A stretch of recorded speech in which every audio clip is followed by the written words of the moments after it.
26 वाली घटना साडे पिंडां 'च कस्बिਆਂ 'ਚ ਜਿਹੜੇ बीजेपी ਦੇ ਵਰਕਰ ਆ ਆਪਸ 'ਚ ਭਾਈਚਾਰ ਸਾਂਝ ਤਾਂ ਸਾਡੀ ਹੈਗੀ ਆ ਨਾ। ਉਹ ਮੰਨ ਗਏ ਇਸ ਗੱਲ ਨੂੰ ਵੀ ਸਰਕਾਰ ਹੋਰ ਕਰਦੀ ਤਾਂ ਹੋਰ ਕੋਈ ਚਾਰਾ ਨਹੀਂ ਸੀ ਸਾਨੂੰ ਉੱਥੇ ਉਹ ਕਰਨ ਦਾ। ਚਾਹੇ ਬੇਸ਼ੱਕ ਦੇਖੋ ਸਾਰਿਆਂ ਨੂੰ ਪਤਾ ਅਸੀਂ ਦੁਬਾਰੇ ਊੜੇ ਆੜਾ ਸ਼ੁਰੂ ਕੀਤਾ 26 ਤੋਂ ਬਾਅਦ ਅਸੀਂ ਦੁਬਾਰੇ ਊੜਾ ਆੜਾ ਸ਼ੁਰੂ ਕੀਤਾ ਆਪਣਾ। ਇੰਨੀ ਸਮਝ ਲਓ ਨਮੋਸੀ ਹੋਈ ਹੈ, ਪਿੱਛੇ ਵੀ ਨਮੋਸੀ ਹੋਇਆ, ਕਿਸਾਨਾਂ ਨੂੰ ਵੀ ਨਮੋਸੀ ਹੋਇਆ, ਪਰ ਇਸ ਦੇ ਬਾਵਜੂਦ ਮੀਡੀਆ ਨੇ ਬਾਹਰਲੇ ਸਾਰਾ ਇਹਦਾ ਅਸਰ ਬਹੁਤ ਅੱਛਾ ਹੋਇਆ ਵੀ ਸਰਕਾਰ ਬਿਲਕੁਲ ਸ਼ਾਂਤੀਪੂਰਵਕ ਉੱਥੇ ਦਾ ਜਿਹੜਾ ਨੇ ਸਰਕਾਰ ਦਾ ਕੋਈ ਫੁੱਲ ਵੀ ਨਹੀਂ ਤੋੜਿਆ ਵੀ ਉਹ ਉੱਥੇ ਐਡੀ ਵੱਡੀ ਘਟਨਾ ਜਿਹੜੀ ਲਾਲ ਕਿਲ੍ਹਾ ਹੋਵੇ 26 ਜਨਵਰੀ ਹੋਵੇ ਇੰਨੇ ਖੁੱਲ੍ਹੇ ਲੋਕ ਚਲੇ ਜਾਣ। ਇਹ ਸਾਰਿਆਂ ਨੂੰ ਜਿਹੜਾ ਛੋਟੇ ਤੋਂ ਛੋਟਾ ਬੱਚਾ ਔਰ ਜਿਹੜਾ ਮੈਂ ਕਹਿੰਦਾ ਜਿਹੜਾ ਸਕੂਲ 'ਚ ਵੀ ਨਹੀਂ ਆ ਉਹਨੇ ਉਹ ਵੀ ਸਮਝ ਗਿਆ ਇਸ ਗੱਲ ਨੂੰ ਵੀ ਜਿੱਥੇ ਪਰ ਵੀ ਨਹੀਂ ਫਰਕਦਾ ਉੱਥੇ ਜੇ ਉੱਥੇ ਐਡੀ ਵੱਡੀ ਘਟਨਾ ਹੋ ਜੇ ਔਰ ਬੜੀ ਆਰਾਮ ਨਾਲ ਹੋ ਜੇ। ਵੀਅਤਨਾਮ ਅਮਰੀਕਾ ਨਾਲ 50 ਸਾਲ ਲੜਿਆ। ਵੀਅਤਨਾਮ ਇੱਕ ਛੋਟਾ ਜਿਹਾ ਦੇਸ਼ ਆਪਣੀ ਹੋਂਦ ਬਚਾਉਣ ਵਾਸਤੇ ਅਮਰੀਕਾ ਨਾਲ 50 ਸਾਲ ਲੜਿਆ। 50 ਸਾਲ ਦਾ ਇਤਿਹਾਸ। ਉਹ ਬੱਚੇ ਪੈਦਾ ਹੋ ਕੇ ਜਵਾਨ ਹੋ ਕੇ ਟ੍ਰੇਨਿੰਗ ਲੈ ਕੇ ਮੋਰਚਿਆਂ 'ਚ ਹੀ ਮਰ ਗਏ ਸਾਡੇ। ਉਹ ਵੀ ਅਸੀਂ ਉਹ ਵੀ ਚੇਤੇ 'ਚ ਰੱਖਿਆ ਹੋਇਆ ਵੀ ਆਪਣੀ ਹੋਂਦ ਬਚਾਉਣ ਵਾਸਤੇ ਕੋਈ ਗੱਲ ਨਹੀਂ ਸਰਕਾਰ ਪਰਖ ਰਹੀ ਹੈ। ਜੇ ਉਹ ਸਾਨੂੰ ਭਜਾ ਰਹੀ ਹੈ ਅੱਜ ਸਰਕਾਰ ਵੀ ਰਹੀ ਹੈ ਥੂ ਉਹਦੀ ਇੰਨੀ ਹੋ ਰਹੀ ਹੈ ਨਾ। ਠੀਕ ਹੈ ਅਸੀਂ ਚਾਹੇ ਬੇਸ਼ੱਕ ਗਾਲੀ ਗਲੋਚ ਤੋਂ ਅਸੀਂ ਆਪਣੇ ਸਾਰੇ ਜਿੰਨੇ ਵੀ ਸਾਨੂੰ ਵੀ ਉੱਪਰੋਂ ਸਾਡੇ ਸੀਨੀਅਰ ਜਿਹੜੇ ਹਦਾਇਤ ਕਰੀਏ ਕੋਈ ਗਾਲੀ ਗਲੋਚ ਨਹੀਂ ਕਰਨੀ, ਕੋਈ ਕਿਸੇ ਨੂੰ ਬੰਦਾ ਚੰਗਾ ਨਹੀਂ ਬੋਲਣਾ। ਪਰ ਇਸ ਦੇ ਬਾਵਜੂਦ ਪ੍ਰੋਟੈਸਟ ਤਾਂ ਇੱਥੇ ਵੀ ਹੋ ਰਹੇ ਆ। ਆਪਾਂ ਪ੍ਰੋਟੈਸਟ ਕਰਕੇ ਸ਼ਾਮ ਹੋ ਜਾਂਦੀ ਹੈ, ਰਾਤ ਹੋ ਜਾਂਦੀ ਹੈ। ਪਰਲੇ ਜਿਹੜੇ ਯੂਰਪ ਵਾਲੇ ਕੰਟਰੀ ਆ ਉਹਨਾਂ 'ਚ ਦਿਨ ਚੜ੍ਹ ਜਾਂਦਾ ਉਹ ਲੱਗ ਜਾਂਦੇ ਨੇ। ਇੰਨਾ ਮਤਲਬ ਜਿੰਨਾ ਇਹ ਉੱਡਿਆ ਹਵਾ 'ਚ ਉਸ ਤੋਂ ਕਿਤੇ ਜ਼ਿਆਦਾ ਪਟਰਾਨਤੀ ਇਹਨੂੰ ਮਿਲ ਰਿਹਾ। ਮੈਂ ਤਾਂ ਕਹਿੰਦਾ ਨਹੀਂ ਮੈਨੂੰ 50 ਸਾਲ ਦਾ ਤਜਰਬਾ ਕਿਸੇ ਵੀ ਪ੍ਰਧਾਨ ਮੰਤਰੀ ਨੂੰ ਆਪਣੇ ਹਿੰਦੁਸਤਾਨ ਬਾਹਰ ਦੇ ਨੂੰ ਵੀ ਇੰਨੀ ਕਿਸੇ ਫਟਕਾਰ ਪਈ ਹੋਵੇ। ਸਾਰੇ ਕਾਨੂੰਨ ਨੇ ਉਹ ਬਣਾਏ ਇਸ ਤਰੀਕੇ ਗਏ ਨੇ ਜਿਹਦੇ ਵਿੱਚ ਇਕੱਲਾ ਕਿਸਾਨ ਨੇ ਹਰ ਇੱਕ ਵਰਗ ਮਜ਼ਦੂਰ ਹੈ, ਆੜ੍ਹਤੀ ਹੈ ਤੇ ਆਮ ਕਿਸਾਨ ਇਹ ਸਾਰੇ ਵਰਗ ਦੇ ਵਿੱਚ ਹੀ ਆਉਂਦੇ ਨੇ। ਉਹ ਆਪਣੀ ਹੋਂਦ ਨੂੰ ਅੱਜ ਜਿਹੜਾ ਸਾਡਾ ਮਤਲਬ ਇਹ ਰਹਿ ਗਿਆ ਨਾ ਇੱਜ਼ਤ ਦਾ ਅੱਜ ਅਣਖਾਰ ਇੱਜ਼ਤ ਦਾ ਸਵਾਲ ਰਹਿ ਗਿਆ। ਅਸੀਂ ਵੀ ਇਹੀ ਕਹਿ ਕੇ ਆਏ ਸੀ ਕਿ ਜਿਹੜੇ ਕਾਨੂੰਨ ਨੇ ਇਹ ਰੱਦ ਕਰਾਉਣੇ ਨੇ। ਬੇਸ਼ੱਕ ਸਰਕਾਰ ਸਾਨੂੰ ਲਾਰੇ ਲਾਈ ਜਾਂਦੀ ਹੈ ਵੀ 1.5 ਸਾਲ ਵਾਸਤੇ ਅਸੀਂ ਪਿੱਛੇ ਹਟ ਜਾਂਦੇ ਹਾਂ, 2 ਸਾਲ ਪਿੱਛੇ ਹਟ ਜਾਂਦੇ ਇਹਨੂੰ ਰੱਦ ਕਰ ਦਿੰਦੇ ਹਾਂ। ਅਸੀਂ ਨੇ ਸਿਰਫ ਇੱਕੋ ਹੀ ਟੀਚਾ ਸਾਡਾ ਕਿ ਇਹਨਾਂ ਨੂੰ ਰੱਦ ਕਰਾਏ ਬਿਨਾਂ ਨਹੀਂ ਮੁੜਨਾ। ਸੋ ਇਸ ਕਰਕੇ ਸਾਨੂੰ ਇਹੀ ਕਹਿਣਾ ਪੈ ਰਿਹਾ ਕਿ ਸਾਨੂੰ ਸਾਡੇ ਹੱਕ ਦਿਓ ਤਾਂ ਜੋ ਅਸੀਂ ਬੜੇ ਖੁਸ਼ੀ ਨਾਲ ਆਪਣੇ ਪਰਿਵਾਰਾਂ ਕੋਲ ਜਾਈਏ, ਆਪਣੀ ਫਸਲਬਾੜੀ ਸਾਂਭੀਏ। ਆਪਣੇ ਜਿਹੜੇ ਇਹਨਾਂ ਨੇ ਕਾਨੂੰਨ ਨੇ ਉਹਨੂੰ ਰੱਦ ਕਰ ਦਿਓ। ਬਸ ਕਾਨੂੰਨ ਰੱਦ ਹੋਣ ਦੀ ਸਵਾਲ ਹੈ, ਅਸੀਂ ਆਪਣੇ ਆਪ ਚਲੇ ਜਾਵਾਂਗੇ। ਪਰ ਸਰਕਾਰ ਕਿਉਂ ਨਹੀਂ ਕਰਨਾ ਚਾਹੁੰਦੀ, ਕਿਉਂ ਸਾਡਾ ਅੰਤ ਦੇਖਣਾ ਚਾਹੁੰਦੀ ਹੈ? ਇਹ ਸਾਡਾ ਸਰਕਾਰ ਅੱਜ ਇੱਕ ਅੰਤ ਹੈ, ਅੰਤ ਦੇਖਣ ਹੀ ਜਾ ਰਹੀ ਹੈ। ਕੋਈ ਸਬਰ ਵੀ ਕਿਸੇ ਤੱਕ ਹੁੰਦਾ ਹੈ ਪਰ ਪਤਾ ਨਹੀਂ ਅੱਗੇ ਜਾ ਕੇ ਹੋਊਗਾ ਕੀ। ਅਸੀਂ ਸਰਕਾਰ ਨੂੰ ਅਜੇ ਵੀ ਕਹਿੰਦੇ ਹਾਂ ਵੀ ਜੇ ਇੱਥੇ ਹਾਲਾਤ ਵਿਗੜਦੇ ਨੇ ਤਾਂ ਸਰਕਾਰ ਮੋਦੀ ਸਰਕਾਰ ਜ਼ਿੰਮੇਵਾਰ ਹੋਵੇਗੀ।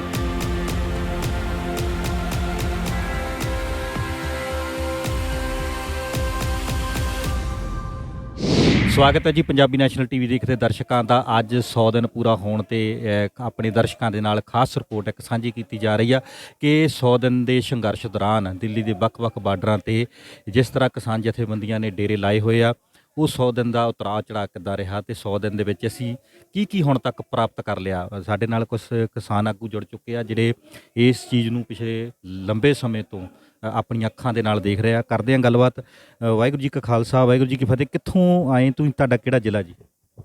ਮੈਂ ਪਵਨ ਕੁਮਾਰ ਸੋਗਲਪੁਰ, ਜ਼ਿਲ੍ਹਾ ਪਟਿਆਲਾ, ਆਲ ਇੰਡੀਆ ਕਿਸਾਨ ਫੈਡਰੇਸ਼ਨ ਦਾ ਮੈਂ ਜ਼ਿਲ੍ਹਾ ਜਨਰਲ ਸੈਕਟਰੀ ਹਾਂ ਜੀ। ਸਾਨੂੰ ਇੱਥੇ ਅੱਜ 100 ਦਿਨ ਹੋ ਗਏ ਆਏ ਨੂੰ ਕੁੰਡਲੀ ਬਾਰਡਰ ਤੇ। 100 ਦਿਨ 'ਚ ਬਜ਼ੁਰਗੋ ਆਪਾਂ ਹੁਣ ਤੱਕ ਕੀ ਕੁਛ ਪ੍ਰਾਪਤ ਕਰ ਲਿਆ? ਕਿੱਥੇ ਇਸ ਵੇਲੇ 100 ਦਿਨ ਦੇ ਸੰਘਰਸ਼ ਨੂੰ ਤੁਸੀਂ ਆਪਣੀ ਨਜ਼ਰ ਨਾਲ ਕਿੱਦਾਂ ਦੇਖਦੇ? ਸਭ ਤੋਂ ਪਹਿਲੀ ਪ੍ਰਾਪਤੀ ਤਾਂ ਅਸੀਂ ਦੇਖੋ ਬਾਈ ਜੀ ਪੰਜਾਬ 'ਚ ਹੀ ਕਰਕੇ ਆਏ ਹਾਂ। ਜਦੋਂ 32 ਕਿਸਾਨ ਜਥੇਬੰਦੀਆਂ ਇੱਕ ਮਾਲਾ 'ਚ ਪਰੋਈਆਂ ਗਈਆਂ, ਇਹ ਵੀ ਸਭ ਤੋਂ ਪਹਿਲੀ ਪ੍ਰਾਪਤੀ ਹੈ ਸਾਡੇ ਪੰਜਾਬ ਦੇ ਕੋਲ ਦੀ। ਉਸ ਤੋਂ ਬਾਅਦ ਜਿਵੇਂ ਸ਼੍ਰੋਮਣੀ ਅਕਾਲੀ ਦਲ ਪਹਿਲਾਂ ਇਹਦੇ ਸੋਹਲੇ ਗਾਈ ਗਿਆ, ਇਹਨਾਂ ਮਤਲਬ ਜਿਹੜੇ ਕਾਨੂੰਨ ਆ ਇਹਨਾਂ ਦੇ ਸਤੂਤੀਆਂ ਕਰੀ ਗਿਆ, ਉਹਨਾਂ ਨੂੰ ਫਿਰ ਲੋਕਾਂ ਦਾ ਏਕਾ, ਲੋਕਾਂ ਦੀ ਏਕਤਾ ਦੇਖ ਕੇ ਪਹਿਲਾਂ ਕੁਝ ਹੋਇਆ, ਫਿਰ ਕੁਝ ਹੋਇਆ, ਬਾਜ਼ਾਰ ਤੋਂ ਨਿਕਲਣਾ ਪਿਆ, ਉਹ ਵੀ ਸਾਡੀ ਇੱਕ ਪ੍ਰਾਪਤੀ ਸੀ। ਇੱਥੇ ਆ ਕੇ ਜਿਹੜੀ ਅਸੀਂ ਸਭ ਤੋਂ ਵੱਡੀ ਮੇਨ ਪ੍ਰਾਪਤੀ ਕੀਤੀ ਹੈ, ਬੱਤੀਆਂ ਤੋਂ ਬਾਅਦ ਬੱਤੀ ਜਿਹੜੀ ਕਮਾਲਾਂ 'ਚ ਪਰੋਈਆਂ ਗਈਆਂ, ਇਹ ਜਿਹੜਾ ਆਪਸੀ ਭਾਈਚਾਰਾ ਵਧਿਆ ਨਾ। ਸਾਨੂੰ ਚਾਹੇ ਪਹਿਲਾਂ ਕੁਛ ਕहेंगे, ਚਾਹੇ ਸਾਨੂੰ ਨਕਸਲਾਈਟ ਵੀ ਕਿਹਾ, ਅੱਤਵਾਦੀ ਵੀ ਕਿਹਾ, ਪਾਕਿਸਤਾਨ ਦੇ ਏਜੰਟ ਵੀ ਕਿਹਾ, ਚਾਈਨਾ ਦੇ ਏਜੰਟ ਵੀ ਕਿਹਾ, ਸਾਨੂੰ ਕਾਂਗਰਸ ਦੇ ਏਜੰਟ ਬਹੁਤ ਕੁਝ ਕਿਹਾ। ਸਾਰੀ ਪਾਸੇ ਤੋਂ ਮਾਰ ਖਾ ਕੇ ਐਂਡ 'ਚ ਆ ਕੇ ਜਦ ਇਹਨਾਂ ਨੇ ਹਰਿਆਣੇ ਵਾਲਿਆਂ ਨੂੰ ਕਿਹਾ ਵੀ ਤੁਸੀਂ SYL ਦਾ ਪਾਣੀ ਮੰਗੋ, ਮੈਂ ਇਹਨਾਂ ਦੀ ਖਾਪ ਪੰਚਾਇਤ, ਮੈਂ ਵੀ ਬੈਠਾ ਸੀ ਉੱਧਰ, ਇਹਨਾਂ ਦੀ ਪਿਛਲੇ ਪਾਸੇ ਖਾਪ ਪੰਚਾਇਤ ਹੈ, ਉਹਨਾਂ ਨੇ ਜਦ ਕਿਹਾ ਨਾ ਵੀ ਸਾਨੂੰ ਹਮਕੋ ਪਾਣੀ ਕਿਆ ਕਰਨਾ ਹੈ ਜੇ ਹਮਾਰੇ ਪਾਸ ਜ਼ਮੀਨ ਹੀ ਨਾ ਰਹੇ। ਇੱਥੇ ਆ ਕੇ ਪਤਾ ਲੱਗਿਆ ਵੀ ਸਾਨੂੰ ਜਿਹੜਾ ਪੰਜਾਬ ਤੇ ਹਰਿਆਣੇ ਦਾ ਆਪਸ ਦਾ ਜਿਹੜਾ ਮਤਲਬ ਸਿਆਸੀ ਪਾਰਟੀਆਂ ਲੜਾਉਣ ਦਾ ਤਰੀਕਾ, ਉਹ ਵੀ ਬਹੁਤ ਨਿਕੰਮਾ ਸਿੱਧ ਹੋਇਆ ਹੈ। ਵੀ ਲੋਕਾਂ 'ਚ ਲੜਨ ਦੀ ਕੋਈ ਭਾਵਨਾ ਨਹੀਂ ਹੈ, ਲੋਕ ਇੱਕ ਦੂਸਰੇ ਨੂੰ ਪੂਰੇ ਚਾਹ ਰਹੇ ਹੈ। ਇੱਥੇ ਆ ਕੇ ਤਾਂ ਬਹੁਤ ਜ਼ਿਆਦਾ ਸਾਨੂੰ ਮਤਲਬ ਇੰਨਾ ਪਿਆਰ ਮਿਲਿਆ ਵੀ ਇਹਨੇ ਤਾਂ ਅਸੀਂ ਬਿਆਨ ਹੀ ਨਹੀਂ ਕਰ ਸਕਦੇ।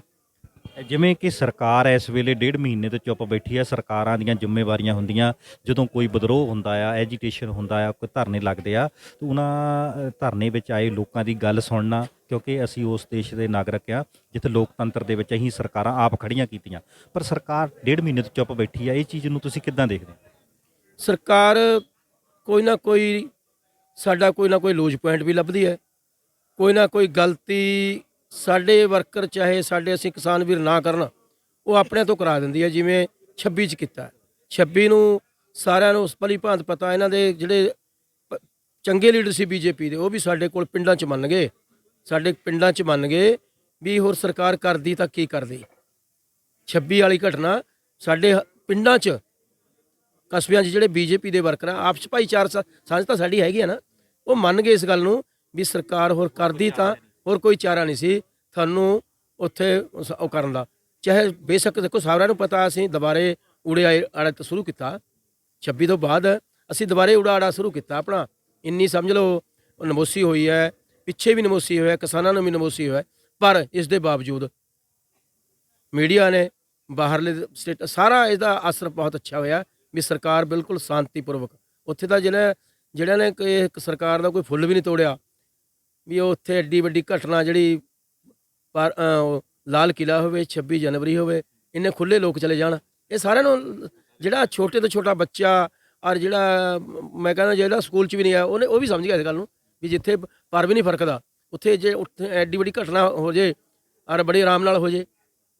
ਹਾਂਜੀ, ਸਾਡੇ ਇੱਕ ਘਨੌਰ ਹਲਕੇ ਤੋਂ ਇੱਕ ਸੇਵਕ ਵਿਚਾਰਾ ਨਾ 6-7 ਕੁਇੰਟਲ ਅਚਾਰ ਲੈ ਕੇ ਆਇਆ ਸੀ।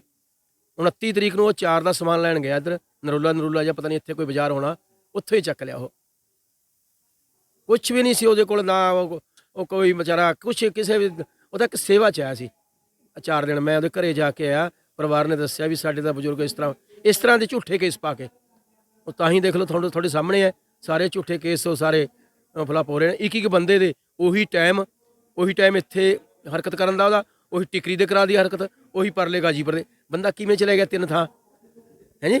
ਇਸ ਤਰ੍ਹਾਂ ਦੀਆਂ ਹਰਕਤਾਂ ਜਿਹੜੀ ਸਰਕਾਰ ਨੇ ਕੀਤੀ ਆ, ਦੇਖੋ ਇਹ ਬਹੁਤ ਰਹੀ ਗੱਲ। ਦੇਖੋ ਅਸੀਂ ਇਤਿਹਾਸ ਨਾਲ ਜੁੜੇ ਹੋਏ ਹਾਂ, ਇਤਿਹਾਸਿਕ ਗੱਲਾਂ ਜੈਤੋ ਦੇ ਮੋਰਚੇ 'ਚ ਵੀ ਆਉਂਦੀਆਂ ਨੇ, ਕਿਵੇਂ ਲੜਿਆ ਜੈਤੋ ਦਾ ਮੋਰਚਾ, ਚਾਚਾ ਅਜੀਤ ਸਿੰਘ ਨੇ 9 ਮਹੀਨੇ ਲੜਾਈ ਪਗਲੀ ਸੰਭਾਲ ਜੱਟਾਂ ਦੀ, ਉਹ ਵੀ ਸਾਡੇ ਚੇਤੇ ਹੈ।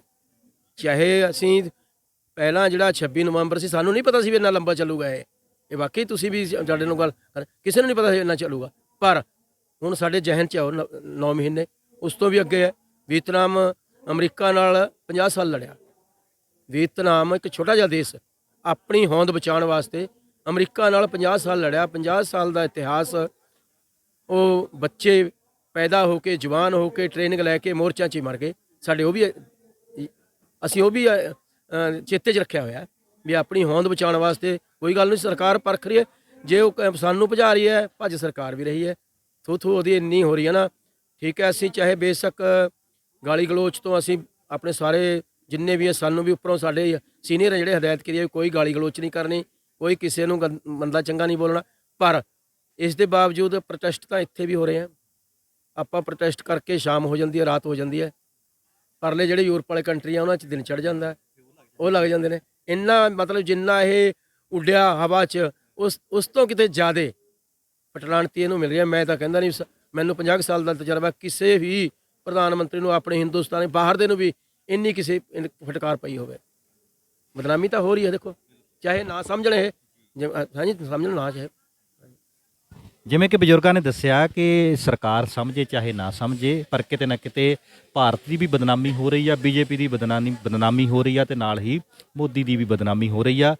ਆਪਾਂ ਗੱਲ ਕਰਦੇ ਹੁਣ ਬਜ਼ੁਰਗਾਂ ਦੇ ਨਾਲ ਕਿ ਜਿਸ ਤਰ੍ਹਾਂ ਕੁਝ ਨੌਜਵਾਨ ਕੱਲ੍ਹ ਇੱਦਾਂ ਦੇ ਆਏ ਇੱਥੇ ਵੀ ਜਿਹੜੇ 26 ਤਰੀਕ ਨੂੰ ਇੱਥੇ ਨਹੀਂ ਸੀ, ਉਹ ਪੰਜਾਬ 'ਚ ਸੀਗੇ, ਉਹ ਆਪਣੇ ਕੰਮਾਂ ਕਾਰਾਂ 'ਚ ਰੁੱਝੇ ਹੋਏ ਸੀ। ਉਹਨਾਂ ਕੋਲ ਰਿਕਾਰਡ ਆ, ਜੇ ਕੋਈ ਬੰਦਾ ਆਪਣਾ ਕੋਈ ਚੀਜ਼ ਲੈਣ ਕਿਤੇ ਗਿਆ ਹੈ ਜਾਂ ਕੁਛ ਤਰ੍ਹਾਂ ਦਾ, ਵੀ ਉਹ ਪੰਜਾਬ ਦੇ ਵਿੱਚ ਬੈਠੇ ਸੀ, ਪਰ ਉਹ 28 ਜਾਂ 29 ਦੇ ਨੇੜੇ ਤੇੜੇ ਦੁਬਾਰਾ ਇਸ ਅੰਦੋਲਨ 'ਚ ਆਏ ਵੀ ਅਸੀਂ ਉੱਥੇ ਜਾਣਾ ਹੈ। ਉਹ ਵੈਸੇ ਖੜੇ ਇੱਥੇ ਆਪਣਾ ਦੇਖ ਰਿਹਾ ਸੀ, ਤੇ ਪੁਲਿਸ ਨੇ ਖਿੱਚ ਕੇ ਲਿਜਾ ਕੇ ਉਹਨਾਂ ਤੇ ਪਰਚੇ ਦਰਜ ਕਰਕੇ ਜੇਲ੍ਹ 'ਚ ਭੇਜ ਦਿੱਤਾ। ਜਿਹੜੀ ਇਦਾਂ ਦੀ ਤਸ਼ੱਦਦ ਸਰਕਾਰ ਨੇ ਕੀਤਾ ਆ, ਇਹਨੂੰ ਤੁਸੀਂ ਕਿੱਦਾਂ ਦੇਖਦੇ? ਜੋ ਵੀ ਸਰਕਾਰ ਕੁਝ ਵੀ ਕਰ ਰਹੀ ਹੈ, ਜਥੇਬੰਦੀ ਸਾਰਿਆਂ ਲੋਕਾਂ ਨੂੰ ਨਿਗਾਹ 'ਚ ਆ, ਤੇ ਜਥੇਬੰਦੀ ਉਹਨਾਂ ਦੇ ਨਾਲ ਆ, ਚਾਹੇ ਨੌਜਵਾਨ ਆ, ਚਾਹੇ ਵਡੇਪੇ ਜਾਂ ਕੋਈ ਵੀ ਆ। ਜਥੇਬੰਦੀ 'ਚ ਹਰੇਕ ਬੰਦਾ, ਬੁੱਢਾ ਵੀ ਆ ਸਕਦਾ, ਜਵਾਨ ਵੀ ਆ ਸਕਦਾ। ਜਵਾਨਾਂ ਨਾਲ ਅਸੀਂ ਜਿੱਤਣਾ ਹੈ ਮੋਰਚਾ। ਇਹਦਾ ਇੱਕ ਪਾੜਨ ਦੇ ਮਾਰੀ ਸਰਕਾਰ ਸਾਨੂੰ ਨੌਜਵਾਨਾਂ ਨੂੰ ਅੰਦਰ ਕਰੀ ਜਾਂਦੀ ਆ, ਵੀ ਕਿਸੇ ਢੰਗ ਨਾਲ ਨੌਜਵਾਨ ਇਹਨਾਂ ਤੋਂ ਪੜ੍ਹਨ, ਪਰ ਨੌਜਵਾਨ ਸਾਤੋਂ ਨਹੀਂ ਪੜ੍ਹਦੇ। ਸਾਡੇ ਬੱਚੇ ਨੇ, ਅਸੀਂ ਉਹਨਾਂ ਦੇ ਨਾਲ ਆ। ਉਹ ਜੋ ਵੀ ਜਥੇਬੰਦੀ ਸਾਡੇ ਲੀਡਰ ਕਹਿਣਗੇ, ਉਹਨਾਂ ਦੇ ਮੁਤਾਬਕ ਉਹ ਚੱਲਣਗੇ। ਬਜ਼ੁਰਗੋ, 100 ਦਿਨ ਦਾ ਪੂਰਾ ਹੋਣ ਜਾ ਰਿਹਾ। ਕੱਲ੍ਹ ਨੂੰ ਆਪਾਂ KMP ਤੇ ਜਥੇਬੰਦੀਆਂ ਨੇ ਟਰੈਕਟਰ ਜਿਹੜੇ ਲਾ ਕੇ ਜਾਮ ਕਰਨਾ ਆ, ਤਾਂ ਕਿ ਸਰਕਾਰ ਜਿਹੜੀ ਸੁੱਤੀ ਪਈ ਆ ਉਹਦੇ ਕਿਤੇ ਨਾ ਕਿਤੇ ਠੁੰਗਾ ਮਾਰ ਕੇ ਉਹਨੂੰ ਜਗਾਇਆ ਜਾਵੇ। 100 ਦਿਨ ਦੇ ਸੰਘਰਸ਼ ਨੂੰ ਤੁਸੀਂ ਉਤਰਾ ਚੜਾਅ ਨੂੰ ਵਿੱਚ ਪਾ ਕੇ ਕਿੱਦਾਂ ਦੇਖਦੇ? ਦੇਖੋ ਜੀ, ਹਰ ਕੋਈ ਕੰਪਨੀ ਜਾਂ ਕੋਈ ਮੀਡੀਆ ਜਾਂ ਕੋਈ ਕੁਝ ਵੀ ਹੈਗਾ ਤਾਂ 100 ਦਿਨ ਬਾਅਦ ਕੋਈ ਨਾ ਕੋਈ ਆਪਣੀ ਜੁਬਲੀ ਮਨਾਉਂਦਾ। ਕੱਲ੍ਹ ਨੂੰ ਅਸੀਂ ਵੀ ਆਪਣੀ 100 ਦਿਨ ਹੋਣ 'ਤੇ ਜੁਬਲੀ KMP ਰੋਡ ਜਾਮ ਕਰਕੇ ਇਹ ਮਨਾਵਾਂਗੇ, ਕਿਉਂਕਿ 100 ਦਿਨ ਹੋ ਚੁੱਕੇ ਨੇ। ਇਹਦੇ ਵਿੱਚ ਉਤਰਾਅ ਚੜਾਅ ਬਹੁਤ ਆਏ ਨੇ। ਸਰਕਾਰ ਨੇ ਸਾਨੂੰ ਇੱਥੋਂ ਤਾਰੋਪੀਟ ਕਰਨ ਦਾ ਪੂਰਾ ਸੰਘਰਸ਼ ਵਿੱਢਿਆ ਕਿ ਇਹਨੂੰ ਕਿਵੇਂ ਉਠਾਇਆ ਜਾਵੇ। ਕਿੰਨੇ ਸਾਨੂੰ ਨਾਮ ਦਿੱਤੇ, ਨਕਸਲਵਾਦੀ ਨੇ, ਨਸ਼ੇੜੀ ਨੇ, ਇਹ ਨੇ ਕਿ ਮਾਓਵਾਦੀ ਨੇ ਜੀ, ਪਰ ਉਹਨਾਂ ਨੂੰ ਸਭ ਕੁਝ ਚੱਲਦੇ ਹੋਏ ਜਿਹੜੇ ਸਾਡੇ ਆਗੂ ਨੇ, ਅੱਜ ਸਾਡੇ ਸੰਯੁਕਤ ਮੋਰਚੇ ਦੇ ਜਿਹੜੇ ਆਗੂ ਨੇ, ਬੜੇ ਸਹਿਣਸ਼ੀਲਤਾ ਦੇ ਨਾਲ, ਬੜੇ ਮਤਲਬ ਠਰਮੇ ਦੇ ਨਾਲ ਇਹ ਇੱਕ ਸ਼ਾਂਤਮਈ ਢੰਗ ਨਾਲ ਰਹਿ ਕੇ ਜੰਗ ਜਿੱਤਣਾ ਚਾਹੁੰਦੇ ਨੇ। ਉਹ ਜਿੱਤਾਂਗੇ ਤਾਂ ਹੀ ਜਦੋਂ ਆਪਾਂ ਇਕੱਠੇ ਹੋਵਾਂਗੇ। ਬੜੀ ਇੱਕ ਮੇਨ ਗੱਲ ਇਹ ਹੋਊਗੀ ਕਿ ਇੱਕ ਇਤਿਹਾਸਕ ਕੋਈ ਫੈਸਲਾ ਹੋਊਗਾ। ਅੱਜ ਤੱਕ ਐਡਾ ਵੱਡਾ ਅੰਦੋਲਨ ਕੋਈ ਨਹੀਂ ਹੋਇਆ ਦੁਨੀਆ 'ਤੇ। ਦੁਨੀਆ ਦਾ ਸਭ ਤੋਂ ਵੱਡਾ ਸ਼ਾਂਤਮਈ ਢੰਗ ਨਾਲ ਲੜਨ ਦਾ ਇਹ ਇੱਕ ਫੈਸਲਾ ਸਾਡਾ ਕਿਸਾਨਾਂ ਵੱਲੋਂ ਲਿਆ ਗਿਆ, ਜਿਹਦੇ ਵਿੱਚ ਹਰ ਵਰਗ ਆਉਂਦਾ। ਕਿਉਂਕਿ ਜਿਹੜੇ ਕਾਲੇ ਕਾਨੂੰਨ ਨੇ ਉਹ ਬਣਾਏ ਇਸ ਤਰੀਕੇ ਗਏ ਨੇ ਜਿਹਦੇ ਵਿੱਚ ਇਕੱਲਾ ਕਿਸਾਨ ਨਹੀਂ, ਹਰ ਇੱਕ ਵਰਗ, ਮਜ਼ਦੂਰ ਹੈ, ਆੜ੍ਹਤੀ ਹੈ ਤੇ ਆਮ ਕਿਸਾਨ ਹੈ, ਇਹ ਸਾਰੇ ਵਰਗ ਦੇ ਵਿੱਚੇ ਹੀ ਆਉਂਦੇ ਨੇ। ਉਹ ਆਪਣੀ ਹੋਂਦ ਨੂੰ ਅੱਜ ਜਿਹੜਾ ਸਾਡਾ ਮਤਲਬ ਇਹ ਰਹਿ ਗਿਆ ਨਾ ਇੱਜ਼ਤ ਦਾ ਸਵਾਲ, ਅੱਜ ਅਣਖ ਔਰ ਇੱਜ਼ਤ ਦਾ ਸਵਾਲ ਰਹਿ ਗਿਆ। ਅਸੀਂ ਵੀ ਇਹੀ ਕਹਿ ਕੇ ਆਏ ਸੀ ਕਿ ਜਿਹੜੇ ਕਾਨੂੰਨ ਨੇ ਇਹ ਰੱਦ ਕਰਾਉਣੇ ਨੇ। ਬੇਸ਼ੱਕ ਸਰਕਾਰ ਸਾਨੂੰ ਲਾਰੇ ਲਾਈ ਜਾਂਦੇ ਆ ਵੀ 1.5 ਸਾਲ ਵਾਸਤੇ ਅਸੀਂ ਪਿੱਛੇ ਹਟ ਜਾਂਦੇ ਹਾਂ, 2 ਸਾਲ ਪਿੱਛੇ ਪਰੇ ਹਟ ਜਾਂਦੇ, ਇਹਨੂੰ ਰੱਦ ਕਰ ਦਿੰਦੇ ਹਾਂ, ਪਰ ਨਹੀਂ, ਅਸੀਂ ਨੇ ਸਿਰਫ ਇੱਕੋ ਹੀ ਟੀਚਾ ਸਾਡਾ ਕਿ ਇਹਨਾਂ ਨੂੰ ਰੱਦ ਕਰਾਏ ਬਿਨਾਂ ਨਹੀਂ ਮੁੜਨਾ। ਅਤੇ ਉਦੋਂ ਬਾਅਦ ਜਿਹੜਾ ਇੱਥੇ ਗੱਲ ਮੇਨ ਚੱਲਦੀ ਆ, ਸਾਡੇ ਬਜ਼ੁਰਗ ਬੈਠੇ ਨੇ, ਬੱਚੇ ਨੇ, ਇਹ 26 ਦੀ ਤਰੀਕ ਨੂੰ ਬਿਲਕੁਲ ਜਿਹੜਾ ਸਰਕਾਰ ਨੇ ਸਾਨੂੰ ਖੰਡਿਆਉਣ ਵਾਸਤੇ ਇਹ ਜਿਹੜਾ ਰਚਿਆ ਸੀ ਨਾ ਢੰਗ, ਕਿ ਜਿੱਥੇ ਨੂੰ ਸਾਡਾ ਬਣਿਆ ਹੋਇਆ ਸੀ ਰੂਟ, ਅਤੇ ਉੱਥੇ ਤਾਂ ਉਹਨਾਂ ਰਸਤੇ ਬੰਦ ਕਰ ਲਏ। ਉਹਨਾਂ ਦੇ ਬੰਦਿਆਂ ਨੇ ਸਾਡੇ ਬੰਦਿਆਂ ਨੂੰ ਲਾਲ ਕਿਲ੍ਹੇ ਵੱਲ ਤੋਰਿਆ। ਅਤੇ ਉਹ ਤੁਸੀਂ ਦੱਸੋ ਕਿ ਇੱਥੋਂ ਜਿਹੜੇ ਬੰਦੇ ਫੜੇ ਨੇ, ਬਿਲਕੁਲ ਸਹੀ ਗੱਲ ਆ। ਆਮ ਜਨਤਾ ਜਿਹੜੀ ਆਈ ਹੋਈ ਸੀ ਬਿਨਾਂ ਮਤਲਬ ਤੋਂ ਸੇਵਾ ਕਰਨ ਆਏ ਸੀ, ਮਤਲਬ ਆਏ ਤਾਂ ਅੰਦੋਲਨ 'ਤੇ ਉਹਨਾਂ ਨੇ ਕੁਛ ਨਹੀਂ ਕੀਤਾ, ਕੋਈ ਗੱਲ ਨਹੀਂ, ਕੋਈ ਬਾਤ ਨਹੀਂ, ਜਾਣ ਬੁੱਝ ਕੇ ਉਹਨਾਂ ਨੂੰ ਅੰਦਰ ਕੁੱਟਿਆ ਮਾਰਿਆ ਗਿਆ। ਅੱਜ ਸੰਯੁਕਤ ਮੋਰਚੇ ਵੱਲੋਂ ਉਹਨਾਂ ਨੂੰ ਰਿਹਾ ਕੀਤਾ ਜਾ ਰਿਹਾ। ਬਾਰ-ਬਾਰ ਆ ਰਹੇ ਨੇ, ਥੋੜ੍ਹੇ ਬਹੁਤੇ ਹੀ ਰਹਿ ਗਏ ਹੋਣੇ, ਪਰ ਇੱਕ ਬੜੀ ਵੱਡੀ ਗੱਲ ਉਦੋਂ 26 ਤੋਂ ਬਾਅਦ ਸਾਡੇ ਸੁਨੇਹਾ ਪਹੁੰਚਿਆ ਜਦ ਬਾਅਦ 'ਚ ਕਿ ਇਹ ਕੁਛ ਹੋ ਗਿਆ। ਵੈਸੇ 26 ਤਰੀਕ ਵਾਸਤੇ ਜਿਹੜੇ ਪਰੇਡ ਕਰਨ ਆਏ ਸੀ ਸਾਡੇ ਟਰੈਕਟਰ, ਬਹੁਤੇ ਤਾਂ ਸਾਡੇ ਉਹੀ ਮੁੜੇ ਨੇ। ਇਹ ਦਿਖਾਇਆ ਗਿਆ ਮੀਡੀਆ ਰਾਹੀਂ ਕਿ ਉੱਥੇ ਪੰਡਾਲ ਖਾਲੀ ਹੋ ਗਿਆ ਜੀ, ਉੱਥੇ ਉਹ ਭੱਜ ਗਏ ਜੀ, ਜ਼ਿਮੀਂਦਾਰ ਚਲੇ ਗਏ, ਲੇਕਿਨ ਨਹੀਂ, ਉਹ ਉਹਦੇ ਪਰੇਡ ਵਾਲੇ ਗਏ ਸੀ। ਇਹ ਡਰ ਦਾ ਮਾਹੌਲ ਪੈਦਾ ਕਰਤਿਆ। ਅੱਜ ਵੀ ਬੜਾ ਡਰ ਦਾ ਮਾਹੌਲ ਪਿੱਛੇ ਨੂੰ ਇਹ ਸਾਡੇ ਵਾਲਾ ਇੱਥੇ ਵਾਲੇ ਦਿਖਾਈ ਜਾ ਰਹੇ ਨੇ ਕਿ ਉੱਥੇ ਆਹ ਕੁਛ ਹੋ ਗਿਆ, ਉੱਥੇ ਇੱਟਾਂ ਚੱਲ ਗਏ, ਉੱਥੇ ਰੋੜੇ ਚੱਲ ਗਏ, ਉੱਥੇ ਇਹ ਜਨਤਾ ਹੋ ਗਈ, ਲੋਕ ਉੱਠ ਖੜੇ। ਬਿਲਕੁਲ ਨਹੀਂ, ਅੜੇ ਬੜੇ ਸ਼ਾਂਤਮਈ ਨਾਲ ਬੈਠੇ, ਸਾਨੂੰ ਕਿਸੇ ਦਾ ਡਰ ਨਹੀਂ। ਅਸੀਂ ਪਹਿਲਾਂ ਵੀ 6 ਮਹੀਨੇ ਦਾ ਰਾਸ਼ਨ ਲੈ ਕੇ ਇੱਥੇ ਆਏ ਸੀ ਕਿ 6 ਮਹੀਨੇ ਦਾ ਪੱਕੇ ਹੀ ਨੇ ਸਾਡੇ। ਉਦੋਂ ਬਾਅਦ ਜੇ ਲੋੜ ਪਈ ਤਾਂ ਅਸੀਂ ਪਿੰਡਾਂ 'ਚੋਂ ਲੋਕਾਂ ਨੂੰ ਬੁਲਾਵਾਂਗੇ। ਅੱਜ ਵੀ ਸੁਨੇਹੇ ਗਏ ਵੇ ਨੇ, ਕੱਲ੍ਹ ਨੂੰ ਤੁਸੀਂ ਦੇਖੋਗੇ ਕਿ ਰੋਡ 'ਤੇ ਕਿੰਨੇ ਲੋਕ ਆਉਣਗੇ। ਅਸੀਂ ਪਹਿਲਾਂ ਹੀ ਰਾਸ਼ਨ ਲੈ ਕੇ ਅਸੀਂ ਫਿਰ ਸੁਨੇਹਾ ਭੇਜਾਂਗੇ, ਤੁਸੀਂ ਵੀ ਜਾਓ ਔਰ ਸਾਡਾ ਇੱਥੇ ਸਾਥ ਦਿਓ। ਆਪਾਂ ਨੇ ਜਿਹੜਾ ਇਹ ਮੋਰਚਾ ਹੈ ਉਹ ਹਰ ਹਾਲਤ ਹੱਲ ਕਰਕੇ ਨਜਿੱਠ ਕੇ ਜਾਣਾ, ਕਾਨੂੰਨ ਰੱਦ ਕਰਾ ਕੇ ਜਾਵਾਂਗੇ, ਵਰਨਾ ਇੱਥੋਂ ਅਸੀਂ ਹੱਲਣ ਵਾਲੇ ਨਹੀਂ। ਇਹ ਸਰਕਾਰ ਭੁਲੇਖਾ ਕੱਢ ਦੇਵੇ ਕਿ ਅਸੀਂ ਇਹਨਾਂ ਨੂੰ ਭਜਾ ਦਾਂਗੇ ਜਾਂ ਅੱਗੇ ਸੀਜ਼ਨ ਆ ਰਿਹਾ। ਉਹ ਪਹਿਲਾਂ ਵੀ ਸਾਡਾ ਇੱਕ ਡਬਲ ਸੀਜ਼ਨ ਸੀ, ਕਣਕ ਬੀਜਣੀ ਵੀ ਸੀ, ਝੋਨਾ ਵੱਢਣਾ ਸੀ, ਅਸੀਂ ਤਾਂ ਉਹ ਵੀ ਵਿੱਚ ਕਰਤਿਆ, ਉਹ ਤਾਂ ਵੀ ਪੂਰਤਿਆ। ਹੁਣ ਸਿਰਫ ਸਾਡਾ ਇੱਕ ਹੈਗਾ ਹਾੜੀ ਦਾ। ਹਾੜੀ ਦੇ ਵਿੱਚ ਵੀ ਅਸੀਂ ਪਿੰਡਾਂ ਦੇ ਵਿੱਚ ਕਮੇਟੀਆਂ ਬਣਾਤੀਆਂ। ਉਹ ਜਿਹੜੇ ਇੱਥੇ ਬੈਠੇ ਨੇ ਲੋਕ, ਉਹਨਾਂ ਦੀ ਕਣਕ ਵੀ ਉਹੀ ਬਣਾਉਣਗੇ ਤੇ ਤੂੜੀ ਵੀ ਉਹੀ ਬਣਾਉਣਗੇ। ਅਸੀਂ ਇੱਥੋਂ ਨਹੀਂ ਜਾਵਾਂਗੇ ਜਦ ਤੱਕ ਸਾਡਾ ਇਹ ਮੋਰਚਾ ਹੱਲ ਨਹੀਂ ਹੁੰਦਾ। ਸੋ ਇਸ ਕਰਕੇ ਸਰਕਾਰ ਭੁਲੇਖਾ ਕੱਢ ਦੇਵੇ। ਅਸੀਂ ਆਪਣੀ ਅੱਜ ਸਾਡੀ ਅਣਖ ਦਾ ਇੱਜ਼ਤ ਦਾ ਸਵਾਲ ਹੈ। ਪੰਜਾਬੀ ਕਦੇ ਪਿੱਛੇ ਨਹੀਂ ਹਟਿਆ ਤੇ ਨਾ ਹਟੂਗਾ। ਇਹ ਸੰਸਾਰ 'ਚ ਪ੍ਰਸਿੱਧ ਆ ਪੰਜਾਬੀ। ਅੱਜ ਪੰਜਾਬ ਹੈ, ਇਹਦੇ ਨਾਲ ਛੋਟਾ ਭਾਈ ਰਲ ਗਿਆ ਹਰਿਆਣਾ, ਤੇ ਹੁਣ ਤਾਂ ਜਨ ਲੋਕ ਅੰਦੋਲਨ ਬਣ ਗਿਆ, ਕਿਸਾਨ ਅੰਦੋਲਨ ਨਹੀਂ ਰਿਹਾ। ਹਰ ਇੱਕ ਵਰਗ ਤਦੋਂ ਸਾਨੂੰ ਮਤਲਬ ਜਦ ਹੁਣ ਮੁਲਕ ਉੱਠ ਖੜਿਆ। ਅੱਜ ਜਿਵੇਂ ਭਾਈ ਸਾਹਿਬ ਪਹਿਲਾਂ ਵੀ ਗੱਲ ਕਰਕੇ ਹਟੇ ਨੇ ਕਿ ਹੁਣ ਤਾਂ ਚੜ੍ਹਦੇ ਸੂਰਜ ਸ਼ਿਵ ਦਾ ਚੜ੍ਹ ਗਿਆ, ਉਹਨਾਂ ਨੂੰ ਮਿਲ ਰਿਹਾ। ਬਾਹਰ ਜਾਂਦੇ ਨੇ, ਖਬਰਾਂ ਮਿਲ ਰਹੀਆਂ ਉਹਨਾਂ ਨੂੰ, TV ਤੇ ਦੇਖ ਰਹੇ ਨੇ। ਬਾਹਰਲੇ ਮੁਲਕਾਂ 'ਚ ਵੀ ਇਸੇ ਅੰਦੋਲਨ ਦੇ ਚਰਚੇ ਹੋ ਰਹੇ ਨੇ, ਅੰਦੋਲਨ ਹੋ ਰਹੇ ਨੇ। ਤੇ ਸਰਕਾਰ ਦਾ ਇੱਕ ਦਮ ਆਇਆ ਪਿਆ ਘੰਡੀ 'ਚ, ਪਤਾ ਨਹੀਂ ਕਿਉਂ ਇਹ ਅੜੀ ਬੈਠੀ ਹੈ, ਸਾਡਾ ਇਹ ਦੇਖ ਰਹੀ ਹੈ, ਲੇਕਿਨ ਅਸੀਂ ਪਿੱਛੇ ਹਟਣ ਵਾਲੇ ਨਹੀਂ। ਤਾਂ ਕਰਕੇ ਅਸੀਂ ਕਹਿੰਦੇ ਹਾਂ ਕਿ ਇਹ ਮੋਰਚਾ ਸਾਨੇ ਹਰ ਹਾਲਤ ਦੇ ਵਿੱਚ ਜਿੱਤ ਕੇ ਜਾਣਾ। ਤੁਸੀਂ ਕਿਹੜੇ ਜ਼ਿਲ੍ਹੇ ਤੋਂ? ਮੈਂ ਪਟਿਆਲੇ ਜ਼ਿਲ੍ਹੇ ਤੋਂ ਪਿੰਡ ਲਚਕਾਣੇ ਤੋਂ ਹਾਂ। ਜਿਸ ਤਰ੍ਹਾਂ ਬਜ਼ੁਰਗਾਂ ਨੇ ਦੱਸਿਆ ਕਿ ਸਰਕਾਰ ਆਪਣਾ ਇੱਕ ਭੁਲੇਖਾ ਕੱਢ ਦੇਵੇ ਵੀ ਅਸੀਂ ਨਾ ਅੱਕੇ ਹਾਂ ਤੇ ਨਾ ਥੱਕੇ ਹਾਂ। ਜਿਹੜੀ ਚਾਲ ਚੱਲੀ ਗਈ ਸੀ ਏਜੰਸੀਆਂ ਵੱਲੋਂ, ਜੇ ਉਹਦੇ ਟਰੈਪ ਦੇ ਵਿੱਚ ਕੁਝ ਨੌਜਵਾਨ ਫਸੇ ਆ, ਪਰ ਜਥੇਬੰਦੀਆਂ ਉਹਦੇ ਨਾਲ ਖੜੀਆਂ ਆ ਤੇ ਸਾਰੇ ਨੌਜਵਾਨ ਜਿਹੜੇ ਆ ਰਿਹਾਈ ਹੋਣ ਤੋਂ ਬਾਅਦ ਜਥੇਬੰਦੀਆਂ ਆਪਣੀ ਇਸ ਜ਼ਿੰਮੇਵਾਰੀ ਨੂੰ ਨਿਭਾਉਣਗੀਆਂ। ਜਿਸ ਤਰ੍ਹਾਂ ਜਥੇਬੰਦੀਆਂ ਨੇ ਪ੍ਰਬੰਧ ਕੀਤਾ, ਵਕੀਲਾਂ ਦਾ, ਵਕੀਲ ਭਾਈਚਾਰੇ ਨੇ ਵੀ ਸਾਥ ਦਿੱਤਾ ਵੀ ਇਸ ਘਟਨਾ 'ਚ ਕੁਝ ਨੌਜਵਾਨ ਉਹ ਵੀ ਅਰੈਸਟ ਹੋ ਗਏ, ਜਿਹੜੇ ਵਿਚਾਰੇ ਆਏ ਕਿਸੇ ਹੋਰ ਕੰਮ ਸੀ ਤੇ ਇੱਥੋਂ ਪੁਲਿਸ ਨੇ ਜਾਂ 26 ਤਰੀਕ ਨੂੰ ਹੈ ਨਹੀਂ ਸੀਗੇ। ਲੱਗਦਾ ਹੈ ਕਿ ਜਥੇਬੰਦੀਆਂ ਦੀ ਮੰਗ ਸੀ ਪਹਿਲਾਂ ਮਾਹੌਲ ਪੈਦਾ ਕਰੋ ਮੀਟਿੰਗ ਵਾਲਾ, ਨੌਜਵਾਨ ਸਾਡੇ ਰਿਹਾਈ ਕਰੋ। ਜਿਸ ਤਰ੍ਹਾਂ ਨੌਜਵਾਨ ਰਿਹਾਈ ਹੋ ਜਾਂਦੇ ਆ, ਕਾਫੀ 125 ਤੋਂ ਉੱਪਰ ਤਾਂ ਨੌਜਵਾਨ ਇਸ ਵੇਲੇ ਜੇਲ੍ਹ ਤੋਂ ਬਾਹਰ ਆ ਚੁੱਕੇ ਆ, ਕੁਝ 25-30 ਰਹਿੰਦੇ ਆ। ਨੌਜਵਾਨਾਂ ਦੇ ਬਾਹਰ ਆਉਣ ਤੋਂ ਬਾਅਦ ਤੁਹਾਡਾ ਸਮਝ ਜਾਂ ਤੁਹਾਡੀ ਸੂਝ-ਬੂਝ ਕੀ ਕਹਿੰਦੀ ਕਿ ਦੁਬਾਰਾ ਸਰਕਾਰ ਦੇ ਨਾਲ ਕੋਈ ਗੱਲਬਾਤ ਦੇ ਅਸਾਰ ਬਣਨਗੇ? ਹਾਂਜੀ, ਮੈਂ ਗੁਰਦੀਪ ਸਿੰਘ, ਬਲਾਕ ਘਨੌਰ, ਪ੍ਰੈਸ ਸਕੱਤਰ ਰਾਜੇਵਾਲ, ਡਿਸਟ੍ਰਿਕਟ ਪਟਿਆਲੇ ਤੋਂ ਬੋਲਦਾ ਜੀ।